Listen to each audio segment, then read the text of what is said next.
ಇದು paper leak ಆಗಿರೋದು ಉತ್ತರ ಭಾರತದಲ್ಲಿ, ದಕ್ಷಿಣ ಭಾರತದಲ್ಲ. ತಮಿಳ್ನಾಡಲ್ಲಿ ನೀಟ್ನ ವಿರೋಧ ಮಾಡಿದ್ದಾರೆ. ಏನು ಲಾಸ್ಟ್ ಟೈಮ್ 2024 7 ವಿದ್ಯಾರ್ಥಿಗಳಿಗೆ 720ಕ್ಕೆ 720 ಪರೀಕ್ಷೆ ಬಂತು ಅಂತ ಹೇಳಿ ಸುಪ್ರೀಂ ಕೋರ್ಟ್ ಚೀಮಾರಿ ಹಾಕ್ಬಿಟ್ಟು ಮರುಪರೀಕ್ಷೆ ಮಾಡಕ್ಕೆ ಆದೇಶ ಮಾಡಿತು. ಅದರಲ್ಲಿ ಯಾರು ಮಹಾನಿರ್ದೇಶಕರಾಗಿದ್ರು ಅವರು ಇವತ್ತು ಛತ್ತೀಸ್ಗಢ ಮುಖ್ಯಮಂತ್ರಿಗೆ ರಾಜಕೀಯ ಕಾರ್ಯದರ್ಶಿ ಆಗಿದ್ದಾರೆ. ಯಾವ ನೈತಿಕತೆ ಇದೆ ಬಿಜೆಪಿ ಅವ್ರಿಗೆ ಮತ್ತೆ JDS ಅವ್ರಿಗೆ? ನೀಟ್ ಬಗ್ಗೆ ಮಾತಾಡ್ದೆ ಬರೀ ರಾಜಕಾರಣ ಮಾತಾಡ್ತಿದಾರಲ್ಲ. ಟೆಸ್ಟಿಂಗ್ ಏಜೆನ್ಸಿಯವರು ಒಂದು ಎಕ್ಸಾಮ್ಸ್ ಕಂಡಕ್ಟ್ ಮಾಡೋಕ್ಕೆ ಬರಲ್ಲ ಅಂತಂದರೆ, ಈ ಒಂದು ಎಕ್ಸಾಮ್ಸ್ ಕಂಡಕ್ಟ್ ಮಾಡಲ್ಲ ಅಂತಂದರೆ ಈ ಕೇಂದ್ರ ಸರ್ಕಾರ ಅದ್ರ ಮೇಲೆ ಏನು ಆ್ಯಕ್ಷನ್ ತೊಗೊಂತು? ಈ ಒಂದು ವಿಚಾರವಾಗಿ ಕೇಂದ್ರ ಸರ್ಕಾರ ಒಂದು ಎಲೆಕ್ಷನ್ ಮಾಡಬೇಕಂದ್ರೆ 80 ಕೋಟಿ 90 ಕೋಟಿ ಅಂದರೆ 140 ಕೋಟಿ ಜನರಲ್ಲಿ 80 ಕೋಟಿ ಜನ ವೋಟಿಂಗ್ ಆಗ್ತಾರೆ ನಮ್ಮ ಇಡೀ ಇಂಡಿಯಾದಲ್ಲಿ. ಆ ಎಲೆಕ್ಷನ್ಗೆ ಎಷ್ಟು ಇಂಪಾರ್ಟೆನ್ಸ್ ಕೊಡ್ತಾರೆ ಅಂತಂದರೆ 5 ವರ್ಷದ ಬಜೆಟ್ ಏನಿರುತ್ತೆ ನಮ್ಮದು, ಒಂದೊಂದು ವರ್ಷದ ಬಜೆಟು 5 ವರ್ಷ ಎಲೆಕ್ಷನ್ನಲ್ಲಿ 1 ವರ್ಷದ ಬಜೆಟ್ ನಾವೇನು ಸ್ಪೆಂಡ್ ಮಾಡ್ತಿರಲ್ಲ, ಒಂದು ಎಲೆಕ್ಷನ್ ಖರ್ಚು ಮಾಡ್ತಾರೆ ಅವರು. ಎಲ್ಲ MPs ಇರ್ಬೋದು ಮತ್ತು ಅವರು ಏನು ಪಾರ್ಟೀಸ್ ಇರ್ಬೋದು, 3 ಪಾರ್ಟೀಸ್ ನೋಡಿದ್ರೆ 1 ವರ್ಷದ್ದು ಬಜೆಟ್ ಏನಿದೆ ನಮ್ಮ ಇಂಡಿಯಾದು ಅಷ್ಟು ದುಡ್ಡನ್ನು ಇವರು ಎಲೆಕ್ಷನ್ಗೆ ಯೂಸ್ ಮಾಡ್ತಾರೆ. ಆದರೆ ಒಂದು ಎಕ್ಸಾಮ್ ಅಪ್ಲಿಕೇಶನ್ ಫೀಸ್ ಹಾಕೋದಕ್ಕೆ ಸ್ಟೂಡೆಂಟ್ಸಿಂದ ಸಾವಿರಾರು ರೂಪಾಯಿ ಲೂಟಿ ಮಾಡ್ತಾರೆ. ಮತ್ತು ಅದಾದಮೇಲೆ ಲೂಟಿ ಮಾಡೋದಲ್ಲ, ಎಕ್ಸಾಮ್ಸ್ ಕರೆಕ್ಟಾಗಿ ನಡೆಸೋಕ್ಕೆ ಬರಲ್ಲ. ಇದೊಂದು ಪ್ರೈವೇಟ್ ಮಾಫಿಯಾ ಇದು. ಈ ಒಂದು ಕೋಚಿಂಗ್ ಇನ್ಸ್ಟಿಟ್ಯೂಟ್ ಏನು ಮಾಡ್ತಾರೆ ಅಂತಂದರೆ, ತಮ್ಮ ಒಂದು ಕೋಚಿಂಗ್ ಇನ್ಸ್ಟಿಟ್ಯೂಟ್ ರ್ಯಾಂಕ್ಸ್ ಬರಬೇಕು ಅಂತ ಹೇಳ್ಬಿಟ್ಟು ಈ ಒಂದು ಮಿನಿಸ್ಟರ್ಸ್ ಏನು ಈ ಒಂದು ಸಿಕ್ಕಾಕೊಂಡಿದಾರ, ಮಿನಿಸ್ಟರ್ಸ್ ಸಂಬಂಧ ಇರುತ್ತೆ. ವಿತೌಟ್ ಮಿನಿಸ್ಟರ್ಸ್ ಕಾಂಟ್ಯಾಕ್ಟ್ ಇಲ್ಲ ಅಂತಂದರೆ, ಸರ್ಕಾರ ಗೌರ್ಮೆಂಟ್ ಕಾಂಟ್ಯಾಕ್ಟ್ ಇಲ್ಲ ಅಂತಂದರೆ, ಯಾವುದೇ ಒಂದು NTA ನ್ಯಾಷನಲ್ ಟೆಸ್ಟಿಂಗ್ ಏಜೆನ್ಸಿ ಅದ್ರ ಹತ್ರನೂ ಬಿಟ್ಕೊಂಡಿರಲ್ಲ ಅವರು.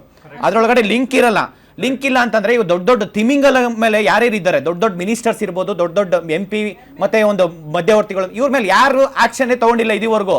ನೀವು ಕೇಳ್ತಾ ಇರೋ ಪ್ರಶ್ನೆ ಮೇಡಮ್, ಇದು CBI ತನಿಖೆ, ಸೆಂಟ್ರಲ್ ಬ್ಯೂರೋ ಆಫ್ ಇನ್ವೆಸ್ಟಿಗೇಷನ್ ತನಿಖೆ ಮಾಡಿ ಲಾಸ್ಟ್ ಏನು ಇದು ಫಸ್ಟ್ ಟೈಮ್ ಅಲ್ಲ, this is not first time. ಏನೋ ಕ್ವಶನ್ ಪೇಪರ್ ಲೀಕ್ ಆಗಿರೋದು, ವಾಟ್ಸಪ್ಪಲ್ಲಿ ಟೆಲಿಗ್ರಾಮಲ್ಲಿ ಕ್ವಶನ್ ಪೇಪರ್ ಚೇಂಜಸ್ ಆಗಿರೋದು, ಮತ್ತು ಎಂಟೈರ್ ಕಾಲೇಜಸಲ್ಲಿ ಅವ್ರ ರ್ಯಾಂಕ್ಸ್ ಬಂದಿರೋದು, ಕೋಟಿ ಅವರು ಮಾಫಿ ಮಾಡ್ಕೊಂಡಿರೋದು, 1-2 ಕೋಟಿ ಅಲ್ಲ, 100 ಕೋಟಿ 1000 ಕೋಟಿ ದುಡ್ಡು ಮಾಡ್ಕೊಂಡಿದ್ದಾರೆ. ಒಂದು ಕ್ವಶನ್ ಪೇಪರು, ಒಂದು ಮೆಡಿಕಲ್ ಸೀಟ್, ಪ್ರೈವೇಟ್ ಕಾಲೇಜಲ್ಲಿ ಒಂದು ಮೆಡಿಕಲ್ ಸೀಟ್ ಬೇಕಂತಂದ್ರೆ 5 ಕೋಟಿ ಕೊಟ್ಟರು ಒಂದು ಮೆಡಿಕಲ್ ಸೀಟ್ ಸಿಗಲ್ಲ. ಅಂಥದ್ರಲ್ಲಿ ಇವತ್ತು 50 ಲಕ್ಷಕ್ಕೆ ಒಂದು ಕ್ವಶನ್ ಪೇಪರ್ ತಗೊಂಡು ಅವ್ರು ಅದನ್ನು 5 ಕೋಟಿ 50 ಕೋಟಿ ದುಡ್ಡು ಮಾಡ್ಕೊಂತಾರೆ. ಒಬ್ಬಂಗೆ ಒಂದ್ಸತಿ ಕ್ವಶನ್ ಪೇಪರ್ ಸಿಕ್ತಂತಂದ್ರೆ ಅವನು 10 ಜನಕ್ಕೆ ಮಾಡ್ತಾನೆ. 50 ಲಕ್ಷ ಕೊಟ್ಟಿರೋನು 5 ಲಕ್ಷಕ್ಕೆ 10 ಲಕ್ಷ ಮಾಡ್ಕೊಂಡ್ರೆ ಅವನಿಗೆ ದುಡ್ಡು ವಾಪಸ್ ಬರುತ್ತೆ, ಮತ್ತೆ ಅವನು ಮೆಡಿಕಲ್ ಸೀಟು ತಗೊಂತಾನೆ. ಅವನು ಏನ್ ಮಾಡ್ತಾನೆ, ಮತ್ತೆ ಇನ್ನೊಂದು 10 ಜನಕ್ಕೆ ಮಾಡ್ತಾನೆ. ಕೊನೆಗೆ ಏನಾದ್ರೆ ಅದು 5000ಕ್ಕೂ ಸಿಗುತ್ತೆ ಕ್ವಶನ್ ಪೇಪರ್. ಈ ಒಂದು NTA ನಡೆಸ್ತಾ ಇರೋಂಥ ಒಂದು ಎಕ್ಸಾಮ್ಸ್ ಅವರು 4 ದಿನ ಮುಂಚೆ ಟ್ವೀಟ್ ಮಾಡ್ತಾರೆ, ಇದು 10th ಎಕ್ಸಾಮ್ಸ್ ಅಲ್ಲ, ಇದು ತುಂಬಾ ಸ್ಟ್ರಿಕ್ಟ್ ಇರುತ್ತೆ, ನಾವು 10 ಫೀಟ್ಸ್ ಅಂದ್ರೆ ಫಾರ್ವರ್ಡ್ ಇದೀವಿ ನಾವು ಎಲ್ಲರಿಗಿಂತ, ನಾವು ತುಂಬಾ ಟ್ರಾನ್ಸ್ಪರೆಂಟ್ ಮಾಡ್ತೀವಿ ಅಂತಂದ್ರೆ ನೆಕ್ಸ್ಟ್ ಮಿನಿಟ್ ವಿತಿನ್ 24 ಅವರ್ಸ್ ಅಲ್ಲಿ, ಅಂದ್ರೆ ಎಕ್ಸಾಮ್ಸ್ ಆಗಿ ವಿತಿನ್ 24 ಅವರ್ಸ್ ಅಲ್ಲಿ ನೀವು ಟ್ವೀಟ್ ಯಾಕೆ ಡಿಲೀಟ್ ಮಾಡಿಸಿದ್ರಿ ಸರ್? NTA ಈಗ ಜವಾಬ್ದಾರಿ ಸರ್, ಒಂದ್ ಹೇಳ್ತೀನಿ ಕೇಳಿ, ನಿಮ್ ಕೈಯಲ್ಲಿ ಈಗ ಕೇಂದ್ರ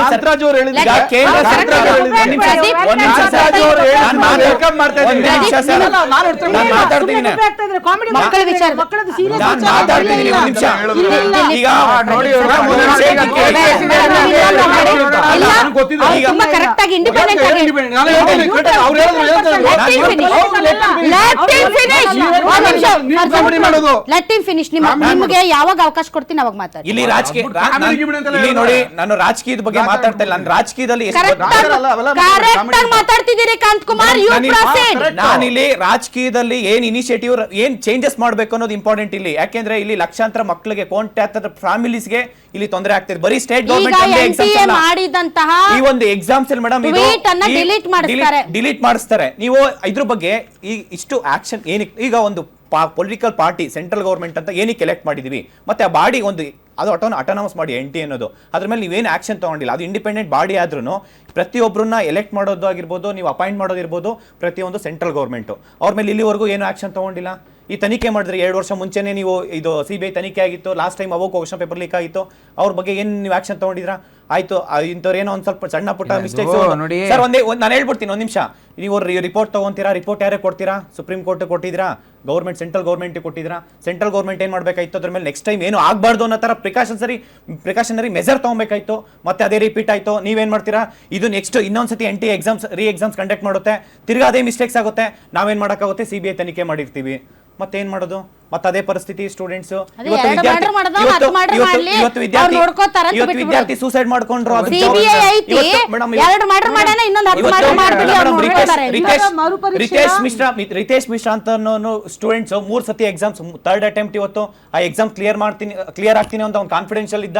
ಆ ಕಾನ್ಫಿಡೆನ್ಸ್ ಅಲ್ಲಿ ಇವತ್ತು ಎಕ್ಸಾಮ್ ಕ್ಯಾನ್ಸಲ್ ಆಗಿದ ತಕ್ಷಣ ಇವತ್ತು ಅವನು ಮೆಂಟಲಿ ಸ್ಟ್ರೆಸ್ ಆಗಿರೋದ್ರಿಂದ ಸೂಸೈಡ್ ಮಾಡ್ಕೊಂಡಿದ್ದಾನೆ. ಇದು ಕೊನೆ ಯಾರು?